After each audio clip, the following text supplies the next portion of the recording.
It's a tragic story we first brought to you on Look North earlier this month. Elaine Rennie from Sunderland is mourning the death of both her father, Alistair, and brother, Mark, whose funerals took place this afternoon. They died within 8 days of each other last month from COVID. Elaine, who's a musician, believes her dad caught COVID in hospital and passed it to her brother. Both had long-term health conditions. Now she claims a senior doctor at Northumbria Healthcare Trust has apologised and promised an investigation. That's not been confirmed by the Trust, which says it can't give details on the case because of patient confidentiality. Our news correspondent Mark Denton joins us now from Whitley Bay. Lots of sunshine.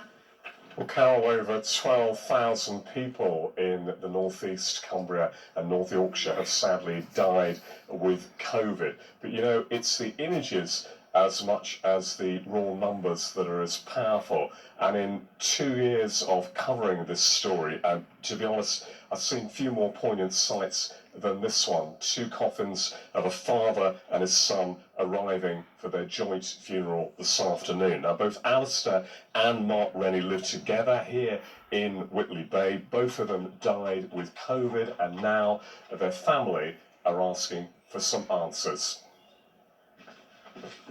Elaine is mourning her father and brother.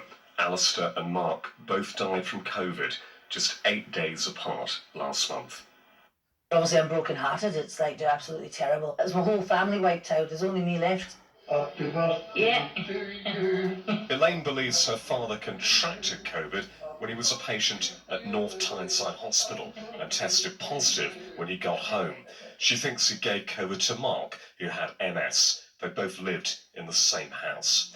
Now she says she's been contacted by a senior doctor at Northumbria Healthcare Trust. Well, he says, I'm the senior doctor from emergency care, and he says, I'm phoning because we're doing a hospital investigation to see about the deaths of your dad and brother. And he says, so obviously he's gone home, passed it to your brother, and have sincere apologies about that.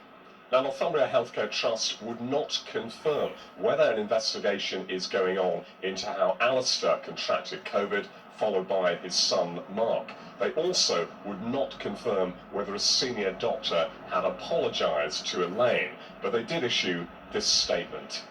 It says, one of our senior clinicians has been in touch with Elaine to offer our sincere condolences and support, as well as to help respond to her concerns. Due to patient confidentiality, we cannot comment any further.